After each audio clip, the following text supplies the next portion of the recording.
ცოტა ხნის წინ ჯანდაცვის სამინისტროში დავით სერგეენკოს საგანგებო ბრიფინგი დასრულდა, ეკა გაგუა დაესწრო ბრიფინგს, ეკა გისმენთ.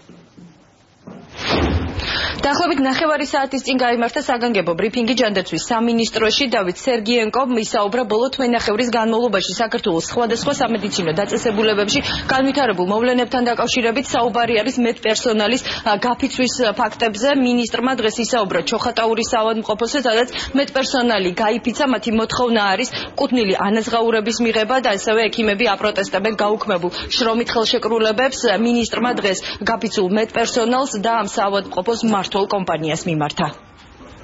ჩემ კოლეგებს მიმართა, რომ დამცრეთ რომ კარგად მესმის თქვენი პრობლემები და ჩვენ მაქსიმალურს ვაკეთებთ იმისათვის, რომ ეს სტატუსი არ ვთქვით სახარბიელო, რაც დღეს არსებობს, ძალიან მალე გამოსწორდეს და თქვენ ღირსეულად მიიღოთ ღირსეული ანაზღაურება იმ ღირსეული შრომისათვის, რასაც აკეთებთ დღეს, რასაც აკეთებთ მთელი კარიერული ცხოვრება და დამოწმოთ ეს ძალიან მალე იქნება. მესმის მძიმე მდგომარეობა, როდესაც სახლში მიდიხართ და არ აქვს ელემენტარული თანხა ოჯახის წევრებს საკვები მივდამხარა. გაითვალისწინეთ ძალიან ფიქრით, რომ უშეწყოთ გადაუდებელი შემთხვევების სამედიცინო მომსახურებას. დაბეჯითებით მოუწოდებ ადითის ხელმძღვანელობას შეასრულოს თავისი ვალდებულებები, რომლიდანაც ერთ-ერთი მთავარი არის მისდამი დაქვემდებარებულ და მის მართვაში მყოფი სამედიცინო დაწესებულებებში უწყვეტი სამედიცინო სერვისების უზრუნველყოფა.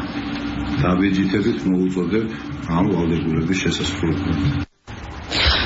ცნობილია, რომ მსგავსი გაფიცვები სხვადასხვა სამკურნალო დაწესებულებაში თვენახევრის განმავლობაში ხდება. ჩოხატაურის საავადმყოფო არ არის პირველი შემთხვევა.